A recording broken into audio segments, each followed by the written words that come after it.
So just to introduce you a little bit to the structure of the talk today, Rich is going to talk a little bit about the project and about the brief that we had to work with, and then I'll jump back in and talk about the file formats that we were working with and how we worked all the processes through in FME. And then we'll come together and we'll talk about the outputs and the conclusions that we hit at the end of the project. Firstly though, for those of you who aren't familiar with who Arup is, and that's the correct pronunciation if any of you were wondering, it's basically a multidisciplinary engineering firm. We've got about 11,000 people working worldwide, and you might know us from projects like the ones pictured. So we've got things like St Pancras International Station in London, Sydney Opera House, what else? CCTV building in Beijing, and the Bird's Nest, and the Angel of the North in England as well, and California Academy of Sciences, and loads of other things that you can see on those images. So now Rich will introduce us to the project. Okay, the video's gone. So this project is actually dealing with the Sydney light rail system. It's a 13-kilometer extension of the current system. And there's going to be about 20 additional stops with a handful of actual stations, and the remainder are going to be J pole stops. This light rail is actually going to be replacing one of the most highly used bus services to reduce congestion. It's in a conceptual design at present, and the corridor is locked, but there are still ongoing improvements to the design. This project involves over 25 asset stakeholders, including Sydney Water, Ausgrid, Origin Energy, Vodafone, and Verizon. Kind of an example of one of the new stations that's going in. So Arup was tasked with the scoping design. They had a joint design team with Arup, Hassel, Oricon, and Arup itself had a small team, about 50 people working on the project. The current class detection process involved 8 engineers. Was going to involve 8 engineers checking the alignment against the survey, identifying the classes in 2D, and then manually check the invert levels against the rail design. So there was a lot of constant alignment tweaks that were allowed by the corridor, but every time you tweak the alignment, you have to rerun the class detection process. So obviously we wanted to automate this process. Basically, the idea was we had to read numerous formats used by multiple programs such as Navisworks, CAD, and various programs. We needed to be able to take data from various sources in various formats and create a data-rich model, and not only be able to validate the data inside of it, but be able to combine it with the actual ongoing survey work and the available stakeholder data. And in the case that the data was missing, we had to be able to add our own assumptions about what was probably there. And on top of all this had to be reusable because there was constant surveying work going on, and that information was being released weekly. And this also had to adhere to the new Australian standard for subterranean utility data quality. So this is kind of like a snapshot, a couple of pictures of what the utility has actually looked like. You had a kind of merge in or dial before you dig data, which was used to help fill in the gaps on top of the survey. And obviously the existing data needed to be improved. We need to be able to provide reports to each of the stakeholders with tangible results via a web map or a 3D model. From looking at the pictures on the screen here, you can see it's a very congested corridor with up to 85% of the space was full, so not a whole lot of room for errors. This is kind of like an idea of all the file formats that we had to deal with. There's a lot of CAD files, over 10 different types of CAD files from different utilities, a lot of GIS files, about 12 to 15 various types of GIS formats. On top of all that, there was spreadsheet formats like Excel and CSV containing drainage network information and other kinds of utility network information. And also, in addition to that, we had the 12D data for survey and a 4D, which was more of a design format, which are proprietary formats but from 12D Solutions, which has their own format that Walden's going to talk about. Yeah, okay, I'll just jump back to that previous slide actually for a couple of seconds. Because this is quite complicated and it did take me quite a lot of time to get my head around it. So I'll try and explain it in such a way that everyone can pick it up and we're not all collapsing on the floor screaming about data. So you see at the bottom there's a little group of three, the survey and design bits. That is actually three separate files. So we're talking about a 12DA file, a 4D file, and an XLS file, and they all come together to create the survey and design data. So the first of those then, the 12DA file, this is basically a really complex civil engineering format. It is an ASCII text-based format, and it looks like what you can see up there. It contains around 15 different types of like subclasses of data, if you like. So things like the drainage, which then contains the pipe size, the invert levels, the hydraulic information, and so on. Then there's a thing called the superstring, which has road information alignment in it. And the notes that Josh has put on the slide here are not in the slightest bit helpful. He talks about clothoids and cubic parabola. Now, if anyone knows what half of those things mean, then I'll be impressed. In words that I understand, he's basically got transitions and spirals in there. He's got complex geometries, and it's got things like the bulges within the shapes and how the arc radii all fit together. So there's basically a lot of really complex geometric information within there.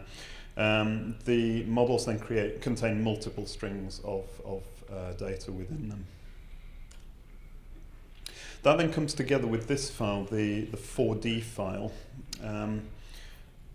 What the 4D file contains is the drains that look like this, and it contains them in the form that you can see on the far right-hand side, which you can then use to build the shape that you can see in the middle. So it's basically a model of the reality that you can see over here.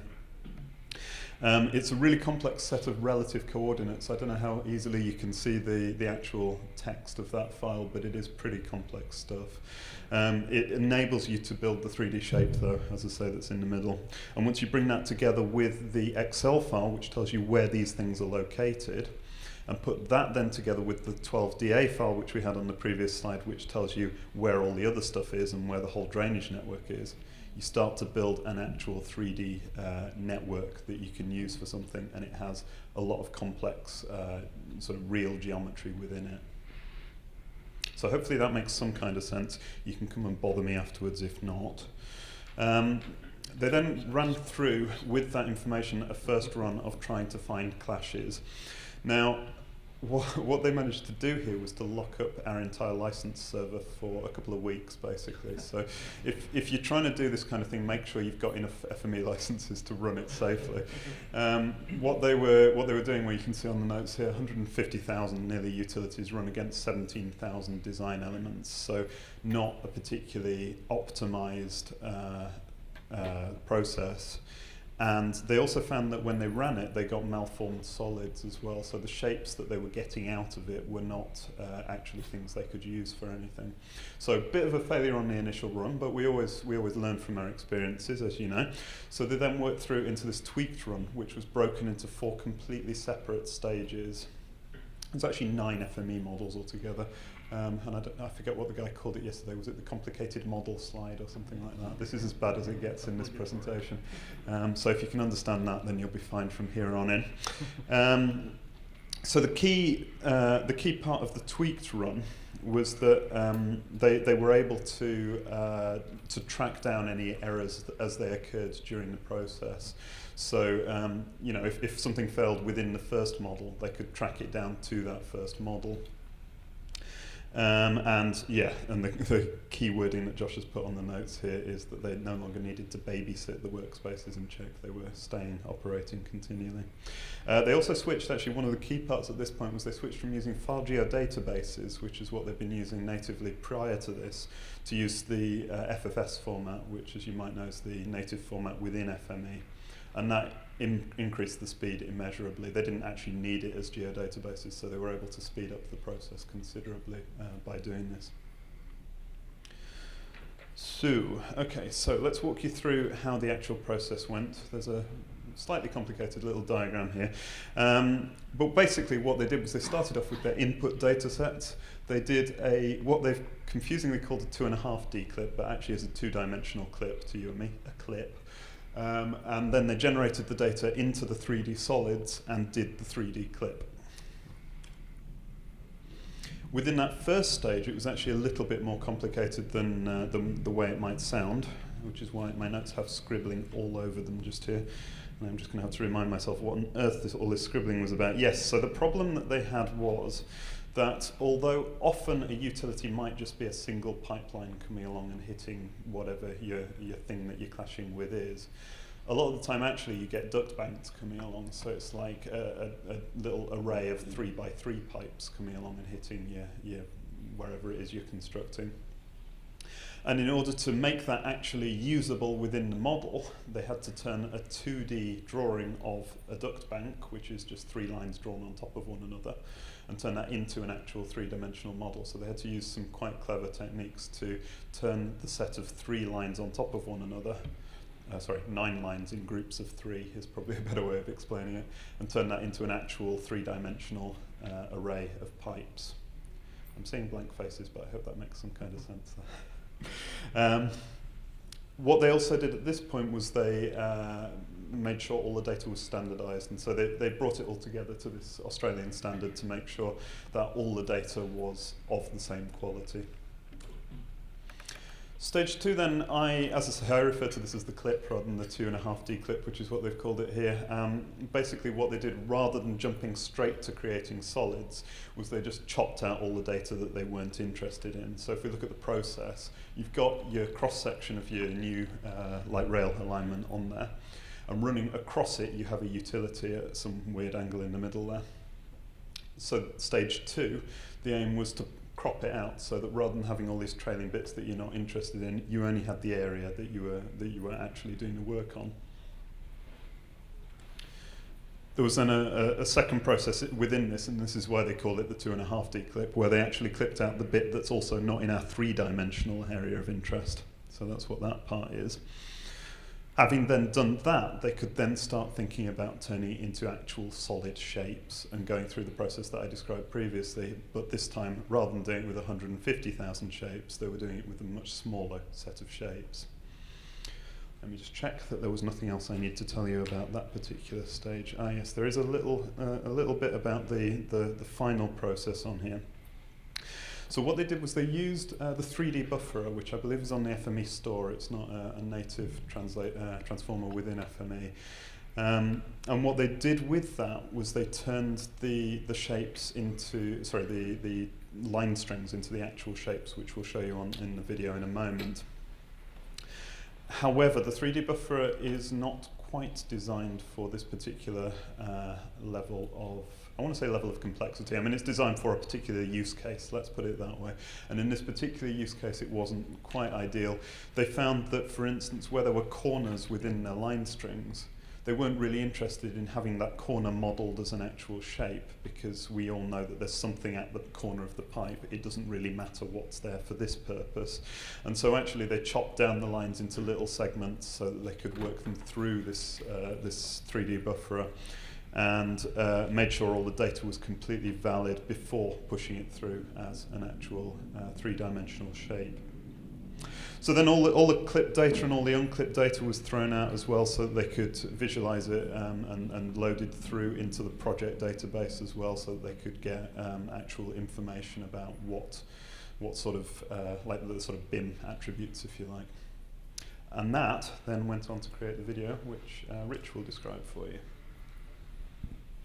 So, let me make sure this is going. Yeah. Okay. So this is, as you can see, is kind of a rough BIM model output, kind of using all the file formats and the process that Roland has just discussed. It's kind of an easy way to visually show all the issues, potential conflicts, and the current design, the area of the track slab that we're actually designing for. The orange solid in there is actually the track slab and the build over of the alignment, which build over is a 2-meter buffer below the track slab to take account take into account any assets which might be affected during the construction phase. Here we have kind of like an example of a drainage class, with the drainage pipe on the video up there, and this is kind of like an easy way to just visually show everything in to the asset stakeholders. And now the next one is actually the web interface that we had hosted on our server. The red box is actually showing all the toggling between all of the asset owners, if you want just Australian Grid or everybody on there. The red lines on there actually indicate any kind of classes, potential classes with utilities. I think in this example, we actually have the 11 kV electrical line that we're kind of toggling on and off, and just showing what that will have to be rerouted or amended somehow. The third box actually shows the toggling between different types of classes. We're dealing with the actual build over the 2 meter constructability, or any additional buffers that might be requested by the design engineers. And I believe that will be the end of the video. So I guess to try to conclude things, the FME really helped to reduce the manual workload significantly, allowing for our engineers to focus on other aspects of the project and design process. The asset owners actually ended up requesting this enhanced data that we created to improve their own internal systems. This is due to the additional information that we incorporated, such as the invert levels, which had also been enhanced by the survey data, the weekly survey data that we were getting, and by the 3D solids generation process. In addition, the custom format transformers the workspaces that we utilize on this project are now being reused for other projects dealing with 12D and 12DA and 4D file formats. And the reusability of this work model, complete model, actually allowed for a lot of design amendments and changes without our engineers going gray. And so. Yeah. Okay. So the lessons that were learnt on the project. Firstly, running a huge number of solids for utilities against a huge number of solids for the design does take time and is not recommended, and I would actually add one onto this into the list at that point to ask anyone trying this in future to think about other uses of FME, because obviously we all need to access the licenses. If you think a little bit about the process that you're running and do things like reduce the number of vertices when you're running it, then that does really help when you're generating solids. One of the tips that Josh has put here that is, regardless, I'll read you verbatim what he's written, regardless of how well organized your workbench is with bookmarks and custom transformers, you'll always lose where you've put something. And then he says, especially with around 1,000 transformers. Now, obviously, Don and Dale wouldn't be impressed with that. But, with the complexity of the sort of things that we're talking about here and the sort of things that those of you who've been talking today and tomorrow about, we're talking about things that do require a lot of transformers and do require a lot of complexity. And so, you will be dealing with a lot of transformers. You do need to think about all the sort of FME best practice of, how can I reduce the number of transformers? How can I best use what's in there? And yeah, he also mentions at the bottom, and this is quite an interesting one, they went to quite great lengths on this project, as you saw earlier, to use actual cylinders for the pipes. Would it have been possible just to go with a general rectangular prism and go, okay, that clashes, or would that not have given you the information you needed? So, to think about, is it okay to lose a bit of data quality as well as having, extremely good pipe data within there? I don't think there was anything else I noted. Oh yeah, there was one other point, which is that an obvious question within this process is that you could use BIM tools to do this kind of thing. So a package like Navisworks is perhaps better placed for some of the actual processing in the center of this process. what FME gives you is the ability to do things like deal with those weird file formats that we talked about earlier on, and to deal with any number of different file formats simultaneously. And it also gives you a lot more flexibility to say, okay, I want to, for example, allow a larger buffer around electricity conduits so that we're not going too close to those. Not only are we not hitting them, but we're also not going too close. And you can use a bit of intelligence, like, okay, this is a larger electric conduit, so therefore this needs extra attention, which you wouldn't necessarily be able to do in all the native tools. I think that might be the last slide. I hope we've not underrun or overrun significantly. We're still under time, so fantastic. any questions? So the 3D model that you generated, what format is that in? I'm not sure I know the answer to this one, do you? No, not sure, I'm afraid. We can conflab with Josh. Yeah, it may be Revit. Okay, I do have a feeling they then pushed it out to BIM for further work. So yeah, it may well be pushed out as Revit. And as far as the clash detection goes, I mean, was FME triggering a message when there was a clash, or is it strictly you looked at visually at the model? That is a good question, which I probably should have described in a bit more detail. So where the three-dimensional clip occurred between the two shapes, they were then writing out the clipped shape so that they could see what the clash actually was. So a 2D slice showing the clash, or? I think naturally it would have been the 3D shape. I guess they could have written out 2D shapes as well, but I don't think they were doing for this process.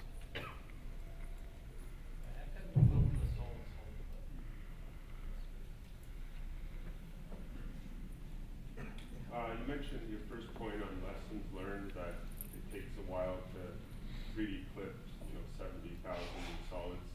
Are you saying, like, if you did do it again, are you saying that you wouldn't use FME for that portion of the? I mean, that's the main thing, right? Yeah, no, I anticipated that question actually. I did go to Josh and ask exactly that.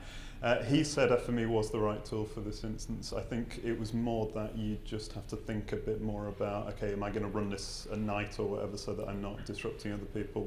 How can I make the best use of this process? Because I mean, you are asking quite a lot of FME there to do this 3D clipped shape. It is, it's a pretty intensive process, I think. And you were mentioning there was some kind of BIM,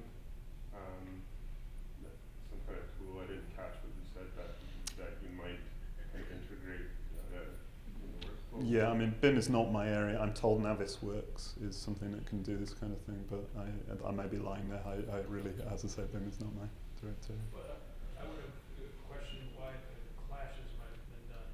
In building the model, that's probably the only way you could have done it, but the clashes might have done an aspect or an export or something like that. That feels like how I would do this process if I were doing it again. I think it's still a worthwhile experiment though. I think it's a good use of FME to see whether it worked. But yeah, I suspect, whether FME or something else is the best tool for that actual clipping or clashing process, I'm not sure. Sorry, gentleman at the back. I noticed that you had 12D as a custom format. So you guys have written that custom format for FME. You do realise that 12D Solutions in August is bringing out their own reader? I did not. I mean, I'm not familiar with. I didn't know either until about 2 weeks ago. Okay, I will pass that on, and someone will be annoyed. If that matters. Anyone else? So after you find these clashes, what happens? I mean, do you go back and say, okay, let's try to raise this one 10 centimeters, and let's run again and see if it crashes? Or you have a tool that say, okay, now we know where are the crashes, and now we're going to deal with these crashes in another environment. I think it was pretty much the latter. There were some instances where they changed the alignment if they were hitting a brand new, really expensive electrical whatever, then that was probably more important than the alignment. If you could do something like shift it up a couple of meters or something. But I think by and large it was a case of using the information from this process to go, okay, we need to move this utility in this way, and so on and so forth. Yeah, but in theory, the crash doesn't tell you how much you have to do it. So you need another environment where you have this information. information to do it, change it. Yeah, I believe it actually outputs a kind of like a journal report to the asset, assuming the class is going to happen with one of the stakeholders on the project, you know, being the electric or the water or whoever it might be. It'll actually output a report of identifying the location of the class, what type of, if you can clean, what kind of utility line or what kind of asset it is. We can kind of like summarize, okay, here's a collision here, here are our options, you know, we locate this, we can realign it, we do an alignment, or we kind of evaluate all the options there and then bring it back to the stakeholders, and you know, we go through that process and then come back to this.